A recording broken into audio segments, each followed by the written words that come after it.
नमस्कार, मैं हूं पूजा सचदेवा और आप देख रहे हैं हमारा खास प्रोग्राम विश्लेषण, जहां होता है हर खबर का सटीक विश्लेषण।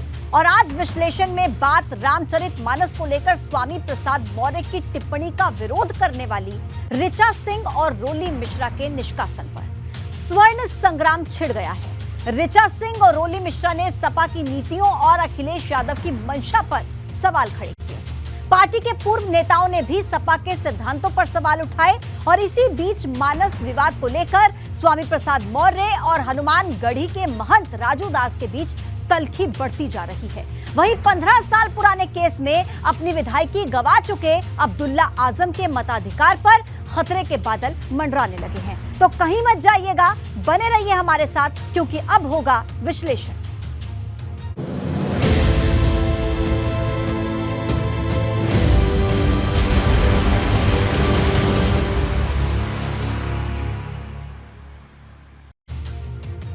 विश्लेषण में सबसे पहले बात सपा के खिलाफ पार्टी की एक्स आर्मी की चौतरफा घेराबंदी की। दरअसल सपा से रोली मिश्रा और ऋचा सिंह के निष्कासन को स्वर्ण विरोध और भगवान राम से जोड़ा जा रहा है। ऋचा सिंह और रोली मिश्रा का आरोप है कि सपा में लोकतंत्र की बात तो होती है, लेकिन पार्टी में लोकतंत्र नहीं है। उन्हें बिना किसी नोटिस के सिर्फ इसलिए निकाल दिया गया क्योंकि उन्होंने रामचरितमानस पर स्वामी प्रसाद मौर्य की विवादित टिप्पणी का विरोध किया था। ये पूरी रिपोर्ट हम आपको दिखाएंगे और यहाँ पर बात हम मानस संग्राम को लेकर भी करेंगे, क्योंकि स्वामी प्रसाद मौर्य और हनुमानगढ़ी के महंत राजू दास के बीच जारी जुबानी जंग की बात होगी। हर बदलते दिन के साथ दोनों के बीच बयानबाजी और ज्यादा तल्ख होती जा रही है। गुरुवार को दोनों स्वामी प्रसाद मौर्य ने महंत राजूदास की भाषा को आतंकवाद के सांचे में फिट कर दिया था और अब महंत राजूदास ने स्वामी प्रसाद मौर्य को गिरगिट करा दिया।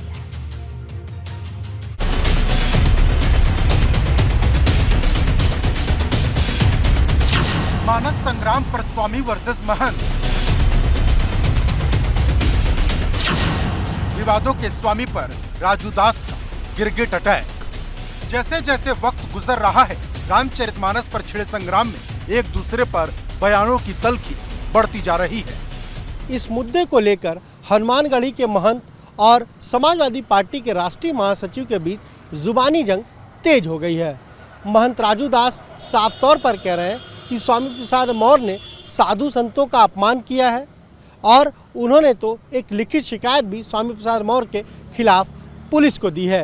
वहीं स्वामी प्रसाद मौर्य महंत राजू दास को आतंकवादी कह रहे हैं। ये भी कह रहे हैं कि कहीं न कहीं उनकी हत्या की साजिश रची जा रही है और इसके पीछे ऐसे ही लोग खड़े हैं। रामचरितमानस की चौपाइयों पर सवाल उठाने वाले स्वामी प्रसाद मौर्य और अयोध्या में हनुमानगढ़ी के महंत राजूदास के बीच जुबानी जंग यूं तो पहले से जारी है, लेकिन बुधवार को लखनऊ के ताज होटल में स्वामी प्रसाद मौर्य और राजूदास के बीच हुई नोकझोंक और टकराव के बाद भाषा बदल गई है। गुरुवार को महंत राजूदास ने स्वामी प्रसाद मौर्य से जान का खतरा बताया था। अब महंत राजूदास ने स्वामी प्रसाद मौर्य को गिरगिट बता दिया है। दुर्भाग्यपूर्ण है, हिंदुओं सावधान हो जाओ। इन कालनेमियों को देखो, इनका रूप क्या है, गिरगिट जैसे रंग बदलने का। जब इनको जरूरत पड़ती है तो भगवा वस्त्र पहन लेते हैं, त्रिपुंड लगा लेते हैं, संतों के चरण में मत्था टेक लेते हैं। जब इनको मौका लगता है तब सनातन को गाली देने लग जाते हैं। 22 जनवरी को स्वामी प्रसाद मौर्य ने रामचरितमानस की कुछ चौपाइयों पर सवाल उठाए थे। तब से ही महंत राजूदास और स्वामी प्रसाद मौर्य में ठन गई है। दोनों के बीच बयानों का लहजा इतना तल्ख हो चुका है कि जुबानी जंग की भाषा पर आतंक की परिभाषा गढ़ी जा रही है। हम सभी धर्मों में आस्था रखते हैं, सभी संतों धर्म गुरुओं का मैं सम्मान करता हूं, लेकिन आतंकवादी भाषा बोलने वाले साधु वेश में जो छिपे हुए खूनी भेड़िए हैं, उनको मैं साधु संघ की कतार में नहीं मानता। दोनों के बीच जारी इस जुबानी जंग ने सियासत में धर्म का नया अखाड़ा खोल दिया है, जिसके पटल पर भाजपा रामचरितमानस का विरोध करने वालों को रावण वंशी तक करार दे रही है। जो इस समय रामचरितमानस का विरोध कर रहे हैं उन्हें हम रावण वंशी कहेंगे, और जो रामचरितमानस के समर्थन में खड़े हैं वो भगवान राम के समर्थक हैं, भगवान राम के अनुयायी हैं और भगवान राम में आस्था रखते हैं। कि इस तरह की जातीयता अगर इस देश में फैलेगी तो देश कमजोर हो जाएगा। जातीयता की राजनीति नहीं करना चाहिए। तो ऐसे ही लोग तो बंटाधार कर रहे हैं ना समाजवादी पार्टी के। 2-4 और आ जाए ऐसे ही तो जो बचा खुचा वो भी खत्म हो जाएगा। 2017 में 2014 से लेकर लगातार 2022 तक ऐसे ही नेताओं ने समाजवादी पार्टी की विचारधारा को, उसकी सोच में ये लोगों ने परिता लगाया। समाजवादी पार्टी की स्थापना समाज के दबे कुचले लोगों को संविधान में अधिकार दिलाने के लिए बनी हुई थी और आज के दिन में संविधान में जो जगह है वो आज संविधान में क्या हिस्सा मिला क्या है, तो ये लोगों को इससे होना चाहिए कि संविधान में हमें कैसे हिस्सा मिलेगा, कैसे इनकी सोच होगी। भाजपा और उसके सहयोगियों का दावा है कि मानस संग्राम समाजवादी पार्टी के पतन का कारण बनेगा। ये बात और है कि समाजवादी पार्टी अपने रुख पर कायम है। लखनऊ से अनुभव शुक्ला के साथ ब्यूरो रिपोर्ट, एबीपी गंगा। बात सपा के खिलाफ पार्टी की एक्स आर्मी की चौतरफा घेराबंदी की। दरअसल सपा से रोली मिश्रा और ऋचा सिंह के निष्कासन को स्वर्ण विरोध और भगवान राम से जोड़ा जा रहा है। ऋचा सिंह और रोली मिश्रा का आरोप है कि सपा में लोकतंत्र की बात होती है लेकिन पार्टी में लोकतंत्र नहीं है। उन्हें बिना किसी नोटिस के सिर्फ इसलिए निकाल दिया गया क्योंकि उन्होंने रामचरितमानस पर स्वामी प्रसाद मौर्य की विवादित टिप्पणी का विरोध किया था। वहीं ऋचा सिंह और रोली मिश्रा के निष्कासन पर 2018 में पार्टी छोड़ने वाली पंखुड़ी पाठक ने भी सपा पर तीखा प्रहार किया।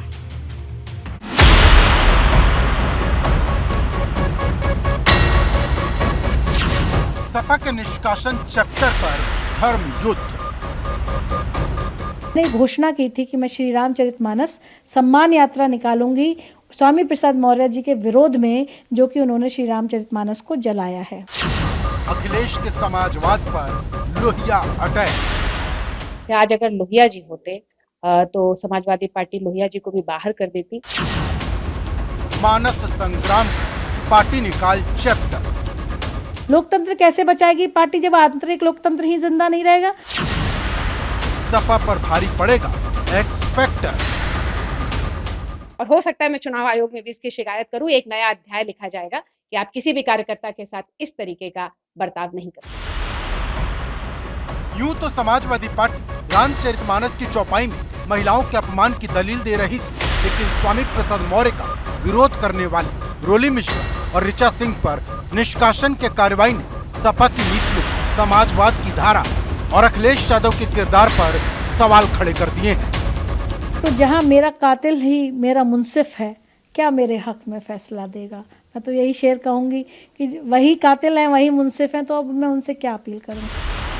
दरअसल स्वामी प्रसाद मौर्य की रामचरितमानस की चौपाइयों पर टिप्पणी पर रोली मिश्रा और ऋचा सिंह ने कई बार आपत्ति जाहिर की। ये विवाद तब और बढ़ा जब स्वामी प्रसाद मौर्य को सपा का राष्ट्रीय महासचिव बना दिया गया। 29 जनवरी को जब स्वामी प्रसाद मौर्य को सपा का राष्ट्रीय महासचिव बनाया गया तो ऋचा सिंह ने ट्वीट कर उन्हें छद्म समाजवादी करार दिया। यही नहीं, रोली मिश्रा ने भी सवाल उठाया। माना जा रहा है कि समाजवादी पार्टी ने इसीलिए दोनों महिला नेताओं को पार्टी से बाहर का रास्ता दिखा दिया। 1992 में जो गेस्ट हाउस कांड हुआ, जिसमें महिला भी थी, दलित भी थी और एक युवा महिला थी जो राजनीति में आई थी और पूर्व मुख्यमंत्री थी। अभद्र टीका टिप्पणियां मुझ पे लगातार की जा रही हैं, लगातार मेरी जाति को निशाना बनाकर, लगातार मुझे मेरे महिला होने को निशाना बनाकर मुझ पे अभद्र टिप्पणी की जा रही है। मैं समाजवादी पार्टी से निवेदन करना चाहती हूँ कि संसदीय लोकतंत्र के दायरे में रहकर ये टिप्पणियां हों। सपा की प्रवक्ता रह चुकी रोली मिश्रा और इलाहाबाद यूनिवर्सिटी छात्र संघ की अध्यक्ष रह चुकी ऋचा सिंह की गिनती तेज तर्रार प्रवक्ताओं में होती है, जिन पर कार्रवाई न सिर्फ सपा की नीतियों पर सवाल खड़े करती है, बल्कि कभी सपा के साथ रहे और सपा छोड़ दूसरे राजनीतिक दलों में शामिल हो चुके नेताओं को भी सवाल उठाने का मौका मिल गया है। दूसरे लफ्जों में कहें तो सपा के एक्स नेता अखिलेश यादव के खिलाफ नई गोलबंदी तैयार कर रहे हैं। 2018 में सपा छोड़ कांग्रेस का हाथ थाम चुकी पंखुड़ी पाठक ने सपा को सवर्ण विरोधी तक करार दिया। पंखुड़ी पाठक ने लिखा, 2017 में सपा के चुनाव हारने के बाद मेरे ऊपर जातिवादी हमले शुरू हो गए थे। 2018 में मैंने इसी कारण से समाजवादी पार्टी छोड़ी और बताया भी कि ये पार्टी ब्राह्मण और महिला विरोधी है। तब सपा के कई सवर्ण नेताओं ने अपने बॉस के सामने नंबर बनाने के लिए मेरा विरोध किया या शांत रहे। मतलब साफ है कि मानस संग्राम के बीच रोली मिश्रा और ऋचा सिंह पर हुई निष्कासन की कार्रवाई ने पार्टी के पूर्व नेताओं को सपा के खिलाफ एक मंच तैयार करने का मौका दे दिया है, जो आने वाले दिनों में सपा के लिए मुश्किल पैदा कर सकता है, जिस पर सपा का तर्क है कि दोनों नेताओं की भाषा भाजपा से मेल खाती है और दोनों पर निष्कासन की कार्रवाई का फैसला अभी नहीं पहले ही लिया जा चुका था। इन दोनों लोगों का निष्कासन बहुत दिन से ड्यू था। लगातार समाजवादी पार्टी के नेताओं पर व्यक्तिगत रूप से हमले करना, उनके विरोध करना, उनके दूसरे भाजपा के नेताओं को ट्वीट के जवाब देने का खुद जवाब देना और अब समाजवादी पार्टी पर और माननीय राष्ट्रीय अध्यक्ष जी को भी टैग कर करके समाजवादी पार्टी पर गंभीर आरोप लगाना जारी था। तो ये निष्कासन होना ही था, किस दिन हो जाए सवाल ये था। इस बीच सपा के राष्ट्रीय महासचिव शिवपाल यादव ने भी साफ कर दिया कि पार्टी के नेताओं को अनुशासन में रहना होगा। भी एक पार्टी का कोई भी बात है पार्टी में तो पार्टी के फ्रंट पर रखना चाहिए और अनुशासन में चलना चाहिए। अनुशासन में चलना चाहिए। कोई भी बात है तो पार्टी फ्रंट पर रखती है बात को, और संगठन में अगर संगठन में रहना है, पार्टी संगठन में रहना है तो अनुशासन में रहना है। साफ है कि सपा की कोशिश ऋचा सिंह और रोली मिश्रा के निष्कासन को अनुशासन की परिभाषा में ढालने की है, लेकिन भाजपा ने सपा के इस कदम को परिवारवाद से जोड़ दिया और सपा की नीतियों सिद्धांतों पर महिला विरोधी होने का आरोप मढ़ दिया। डिक्टेटरशिप की पॉलिटिक्स वो लोग करते हैं, जिसको चाहे जिसको निकाल देंगे, जिसको चाहे जिसको ले सकते हैं।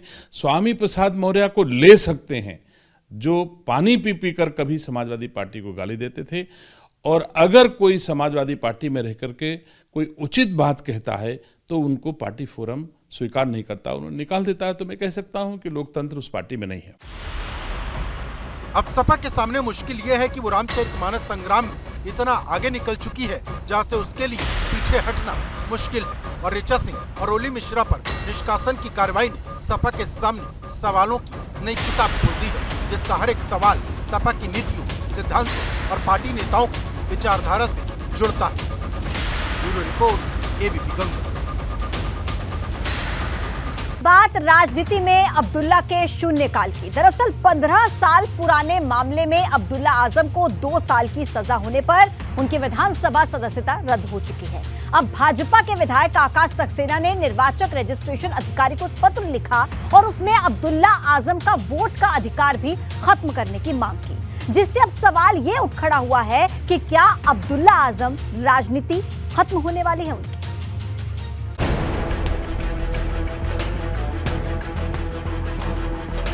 राजनीति में अब्दुल्ला का शून्यकाल, विधायकी गई, वोट के अधिकार पर सवाल।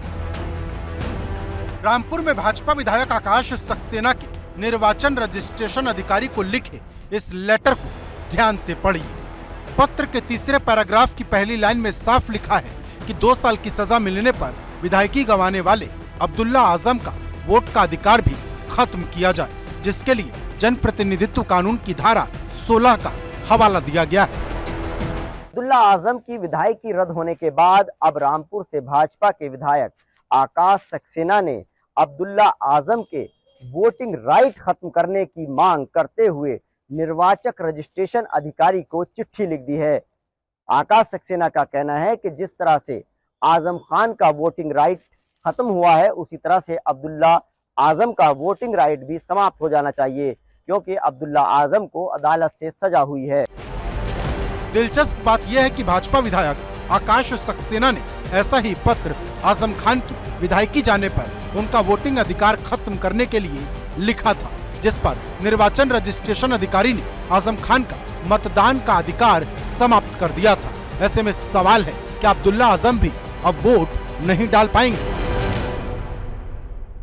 हमने निर्वाचन रजिस्ट्रीकरण अधिकारी को ये पत्र लिखा है कि चूँकि स्वार विधानसभा की सीट अब्दुल्ला आजम को मुरादाबाद MP MLA कोर्ट से निर्णय के बाद ये रिक्त कर दी गई है। हमने ये मांग की है कि RP एक्ट की धारा 16 के अंतर्गत इनका वोट देने का अधिकार समाप्त किया जाए। हमने मोहम्मद आजम खान का जब ये सज़ा हुई थी तो उस समय भी ये पत्र लिखा था और इनका वोट देने का अधिकार समाप्त किया गया था। इसी तरीके से हम चाहते हैं कि इनका भी वोट देने का अधिकार समाप्त किया जाए। अब्दुल्ला आजम को 15 साल पुराने मामले में 2 साल की सजा हुई है। 13 फरवरी को अदालत ने अब्दुल्ला को 2 साल की सजा सुनाई थी और जन प्रतिनिधित्व कानून की धारा 16 के मुताबिक सजा याफ्ता को वोटिंग के अधिकार से वंचित रखने का प्रावधान है। हालांकि आखिरी फैसला निर्वाचन रजिस्ट्रेशन अधिकारी को लेना है, लेकिन सियासत में हलचल बढ़ गई है। रामपुर जिले की स्वार विधानसभा सीट पर माहौल गर्म है, क्योंकि माना यही जा रहा कि स्वार विधानसभा क्षेत्र में जल्द ही चुनाव का ऐलान हो सकता है। नहीं, अगर कानूनन है तो खत्म हो जाए और कानूनन नहीं है तो ये किसी के संग जाति नहीं करना चाहिए। मेरा विचार ये है कि नहीं होना चाहिए। मुझे यही लगता है जो सरकार, जो सुप्रीम कोर्ट जो भी फैसला होगा वो हमें मान्यता होगा, और क्या कह सकते हैं। अब इसमें हमारा तो कुछ है नहीं साहब कि हम ये कहें, मगर हम ये मानते हैं कि जो कानून का फैसला, जो सुप्रीम कोर्ट या कोर्ट जो भी फैसला करेगा वो मान्यता पड़ेगी, मानना पड़ेगा। देखिए, जो उन्होंने विधायक जी ने लिखा बिल्कुल सही लिखा। जैसे आजम खान ने करा था आज वैसे उनके साथ हो रहा है। पूरे 5 साल 2012 से लेकर 17 तक आजम खान ने बहुत जुल्म ज्यादती करी रामपुर के आवाम पे, और आज जैसे उन्होंने करा था आज वैसे भरना बिल्कुल सही हो रहा है। फिलहाल सबकी नजरें निर्वाचन आयोग पर है कि अब्दुल्ला के वोट के अधिकार को लेकर क्या फैसला होता है और स्वार विधानसभा क्षेत्र में उपचुनाव की तारीखों का ऐलान कब तक होता है। रामपुर से उबैदुर रहमान के साथ ब्यूरो रिपोर्ट, एबीपी गंगा। बात करते हैं हिंदू राष्ट्र के मुद्दे पर सियासत में बढ़ी हलचल की। सीएम योगी के हिंदू राष्ट्र वाले बयान पर ओवैसी के बाद मायावती ने सवाल उठाए। सरकार को गरीबी, महंगाई और बेरोजगारी जैसे मुद्दों पर ध्यान देने की नसीहत दी, जिसे आने वाले निकाय चुनाव और 2024 के लोकसभा चुनाव से जोड़कर देखा जा रहा है, क्योंकि मायावती ने इस ट्वीट पर निकाय चुनाव का भी जिक्र किया है।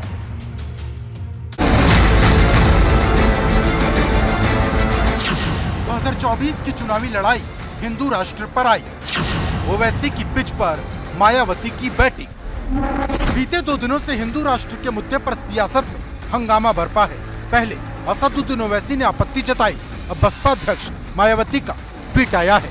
एक के बाद एक 3 ट्वीट के जरिए मायावती ने न सिर्फ हिंदू राष्ट्र की वकालत पर सवाल उठाए, बल्कि गरीबी, बेरोजगारी और महंगाई के मुद्दे पर भाजपा सरकार पर तीखा हमला किया। मायावती ने ट्वीट में लिखा, देश के अति मानवतावादी संविधान पर गर्व व उस पर निष्ठापूर्वक अमल करके जन कल्याण करने के बजाय भाजपा द्वारा यूपी निकाय चुनाव से पूर्व इसके हिंदू राष्ट्र होने संबंधी बयान बढ़ती गरीबी, बेरोजगारी, महंगाई आदि की भीषण समस्याओं व सरकारी विफलताओं से लोगों का ध्यान बांटने का छलावा। बसपा सुप्रीमो मायावती ने सीएम योगी के हिंदू राष्ट्र वाले बयान को छल और छलावा बताया है। इसे लेकर मायावती ने एक के बाद एक कई ट्वीट किए, जिनमें लिखा कि भाजपा गरीबी, महंगाई, बेरोजगारी जैसे असल मुद्दों से ध्यान भटकाने के लिए इस तरह की बयानबाजी कर रही है। मायावती यही नहीं रुकी, उन्होंने ये भी लिखा कि उच्च संवैधानिक पदों पर बैठे हुए लोगों को इस तरह की घोर स्वार्थ की राजनीति शोभा नहीं देती। साफ है कि मायावती की कोशिश मतदाताओं को संदेश देने की है कि बसपा संविधान में यकीन करती है, जबकि भाजपा धर्म की राजनीति करती है, जिस पर भाजपा ने मायावती पर बेरोजगारी वाला वार किया है। जनता विपक्ष की असलियत जानती है, विपक्ष का चेहरा बेनकाब हो चुका है। अब जनता ने 17 के चुनाव में, 19 के चुनाव में, 22 के चुनाव में, 2014 के चुनाव में दे दिया है। मेरा एक सवाल है, विपक्ष के पास आज कोई मुद्दा नहीं है। बेरोजगार विपक्ष कोई ना कोई एजेंडा जबरदस्ती का उठा के सरकार को घेरना चाहती है, लेकिन जनता हमारे कार्यों से संतुष्ट है और हम जनता की सेवा के लिए तत्परता से काम कर रहे हैं। महाराज ने अपने उद्बोधन में ये भी कहा कि हिंदू राष्ट्र का अर्थ है कि जो हिंदुत्व है और वो एक जीवन शैली है और वो इस देश की आत्मा है और वो सब में बसती है। मुझे लगता है मायावती को इसको चिंतन करना चाहिए और इसे एक ब्रॉडर प्रोस्पेक्ट में देखना चाहिए। केवल विरोध के लिए ही तमाम बातों का विरोध नहीं करना चाहिए और मुझे लगता है इस पे अमल करेंगे तो मुझे लगता है कि एक सक्षम विपक्ष की भूमिका वो अदा कर पाएंगे। दरअसल बुधवार को एबीपी नेटवर्क के मंच पर सीएम योगी ने साफ लफ्जों में कहा था कि भारत हिंदू राष्ट्र है, देश का हर नागरिक हिंदू है, भारत हिंदू राष्ट्र था और आगे भी रहेगा, जिस पर अब विवाद की सियासत आकार ले रही। Bureau report, ABP Ganga. बात करेंगे सीएम योगी के खंगार खेला की। सीएम योगी आज बुंदेलखंड के दौरे पर थे। सीएम योगी ने बांदा में महाराणा प्रताप और महाराजा खेत सिंह खंगार जूदेव की प्रतिमा का अनावरण किया और वहीं विदेशी आक्रांताओं को मुकाबला करने वाले इन दोनों नायकों के आसरे राष्ट्रवाद का भी संदेश दिया। इसी के साथ ही परिवारवाद और जातिवाद के बहाने विपक्ष के दलों को सवालों के कटघरे में भी खड़ा कर दिया। बुंदेलों की जमीन पर सीएम योगी का खंगार खेला। बुंदेलखंड के लिए भी लगभग 4.5 लाख करोड़ रुपया है। बुंदेलखंड में भगवा जीत का राजपूत चक्रव्यूह। पहले बुंदेलखंड अंचल के बांदा की जमीन पर महाराणा प्रताप की प्रतिमा का अनावरण, फिर महाराजा खेत सिंह खंगार जूदेव की प्रतिमा के अनावरण से जुड़े कार्यक्रम में उनके शौर्य का बखान। 12वीं सदी में जब यह देश विदेशी आक्रांताओं का सामना कर रहा था, यह समय था जब घुसपैठ देश के अंदर हो रही थी, उस समय खेत सिंह खंगार एक नौजवान जूनागढ़ की धरती से पृथ्वीराज चौहान का सहयोगी बनकर के उनके हर उस युद्ध में सहभागी बना था। सीएम योगी ने सिर्फ खेत सिंह खंगार के शौर्य और साहस का जिक्र भर नहीं किया, बल्कि 12वीं सदी के इस नायक को राष्ट्रवाद से जोड़ दिया, जिसे 2024 के लोकसभा चुनाव से जोड़कर देखा जा रहा है। दरअसल क्षत्रिय खंगार जाति की आबादी बुंदेलखंड में अच्छी खासी है। अकेले बांदा में क्षत्रिय खंगार जाति की आबादी 15 लाख से ज्यादा है, जिसका जिक्र सीएम योगी ने भी किया। आज हम सब जब यहां पर क्षत्रिय खंगार जाति की चर्चा करते हैं, पूरा बुंदेलखंड चाहे उत्तर प्रदेश का हो चाहे मध्य प्रदेश का, उनकी संख्या गुजरात के साथ साथ यहां पर भी बहुतायत रूप में देखने को मिलती है। सीएम योगी ने बांदा में महाराणा प्रताप और महाराजा खेत सिंह खंगार जूदेव की प्रतिमा के अनावरण के साथ ही कलिंजर महोत्सव में भी शिरकत की। इस दौरान उन्होंने जातिवाद और परिवारवाद पर तीखा हमला बोला। जिन लोगों ने जातिवाद की राजनीति के माध्यम से परिवारवाद को बढ़ावा दिया, बुंदेलखंड के लोगों को भय और दहशत में जीने के लिए मजबूर किया, बुंदेलखंड को बदहाल स्थिति में पहुंचाने का काम किया, यहां के संसाधनों को लूटने का काम किया। भाइयों बहनों, फिर से कभी भी ये परिवारवादी लोग, जातिवादी सोच के लोग, इनकी काली साया भी बुंदेलखंड की ओर न देखने पाए, इसके लिए आपको सतर्क रहना होगा। जाहिर है भाजपा की कोशिश हर एक समाज के लोगों को साथ जोड़ने की है, साथ ही ये संदेश देने की कि विपक्ष के दल परिवारवाद और जातिवाद की राजनीति में डूबे हैं। Bureau report, ABP Ganga.